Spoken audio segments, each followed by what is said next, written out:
হযরত মুসা আলাইহিস ওয়াসাল্লাম এবং ফেরাউনের জাদুকরদের মধ্যকার মুখোমুখি হওয়ার ঘটনা ইতিহাসের এক অবিস্মরণীয় কাহিনী। যখন আল্লাহ মুসা আলাইহিস ওয়াসাল্লামকে নির্দেশ দিলেন ফেরাউনের কাছে যেতে এবং তাকে সত্যর দিকে ডাকতে, তখন মুসা আলাইহিস ওয়াসাল্লাম জানতেন যে তার মিশন ছিল আল্লাহর পক্ষ থেকে পরিচালিত। ফেরাউন নিজেকে খোদা দাবি করত এবং তার প্রজাদের উপর ভয়াবহ অত্যাচার চালাত, কিন্তু মুসা আলাইহিস ওয়াসাল্লাম অটল ছিলেন, কারণ তিনি জানতেন আল্লাহ তার পক্ষে আছেন। হযরত মুসা আলাইহিস ওয়াসাল্লাম তার ভাই হযরত হারুন আলাইহিস ওয়াসাল্লামকে সাথে নিয়ে ফেরাউনের দরবারে প্রবেশ করলেন। বিশাল রাজদরবারে ভর্তি ছিল ফেরাউনের সেনা, মন্ত্রী ও তার অনুসারীদের দিয়ে। সবাই সন্দেহের দৃষ্টিতে মুসা আলাইহিস ওয়াসাল্লামকে দেখছিল। ফেরাউন গর্বিতভাবে মুসা আলাইহিস ওয়াসাল্লামকে প্রশ্ন করলেন তার আসার কারণ সম্পর্কে। মুসা আলাইহিস ওয়াসাল্লাম ধৈর্য সহকারে জানালেন তাকে আল্লাহর পক্ষ থেকে পাঠানো হয়েছে, যাতে ফেরাউনকে এক আল্লাহর ইবাদতের দিকে আহ্বান জানাতে পারেন। ফেরাউন অহংকারে অন্ধ হয়ে হযরত মুসা আলাইহিস ওয়াসাল্লামের বার্তা প্রত্যাখ্যান করলেন। তিনি মুসা আলাইহিস ওয়াসাল্লামকে উপহাস করে বললেন যে তার দাবির প্রমাণ দেখাতে। হযরত মুসা আলাইহিস ওয়াসাল্লাম তার লাঠি নিক্ষেপ করলেন এবং তা বিশাল এক সাপে পরিণত হয়ে গেল। সকল দর্শক চমকে উঠল, কিন্তু ফেরাউন এটিকে সাধারণ জাদু বলে উড়িয়ে দিলেন। আরো বললেন তার জাদুকররাও এমন জাদু করতে পারবে। একটি বড়দিনের প্রস্তুতি নেওয়া হলো।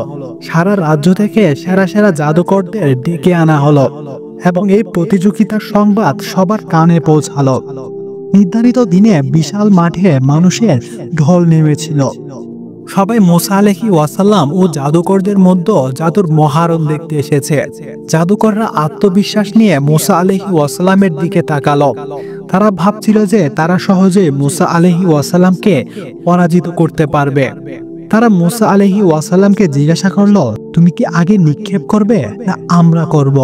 মুসা আলাইহিস ওয়াসাল্লাম শান্তভাবে বললেন, তোমরা আগে নিক্ষেপ করো।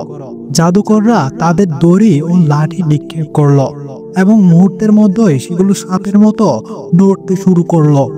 দর্শকরা আতঙ্কিত হয়ে পড়ল। মনে হলো জাদুকররা জয়ী হয়েছে। কিন্তু মুসা আলাইহিস ওয়াসাল্লাম ছিলেন স্থির ও দৃঢ়। তিনি আল্লাহর নির্দেশে তার লাঠি মাটিতে নিক্ষেপ করলেন এবং তা বিশাল এক সাপে পরিণত হয়ে জাদুকরদের সব মিথ্যা সাপকে গিলে ফেলল। এক মুহূর্তে জাদুকরদের সমস্ত ভেলকাবাজি ধূলিসাৎ হয়ে গেল। পুরো মাঠ স্তব্ধ হয়ে গেল। জাদুকররা বুঝতে পারল মুসা আলাইহিস ওয়াসাল্লাম কোনো জাদুকর নন, তিনি সত্যর বার্তাবাহক। তারা তখনই সিজদায় লুটিয়ে পড়ল এবং ঘোষণা করল, আমরা মুসা আলাইহিস ওয়াসাল্লামের প্রভুর প্রতি ঈমান এনেছি। ফেরাউন এই ঘটনায় রাগে ফেটে পড়লেন। রাজ্য সেরা জাদুকররা তার চোখের সামনে পরাজিত হলো এবং তারা মুসা আলাইহিস ওয়াসাল্লামের প্রভুর প্রতি ঈমান আনলো। এটি ফেরাউনের অহংকার ও শক্তির উপর আঘাত হানলো। ফেরাউন ভয়ানক কি দিল। তিনি বললেন, আমি তোমাদের হাত পা বিপরীত দিক থেকে কেটে দিব এবং তোমাদের শুলে চড়াবো। কিন্তু জাদুকররা নির্ভীকভাবে উত্তর দিল, তুমি যা খুশি তাই করো, আমরা কখনোই আমাদের বিশ্বাসকে সরে আসবো না। জাদুকরদের এই দৃঢ়তা, আত্মত্যাগ ও ঈমানের শক্তি ইতিহাসের একটি অসাধারণ উদাহরণ হয়ে আছে। তারা জানতো যে সত্য একবার জানলে তা আঁকড়ে ধরতে হয় এবং আল্লাহর সাহায্য অবশ্যই আসবে।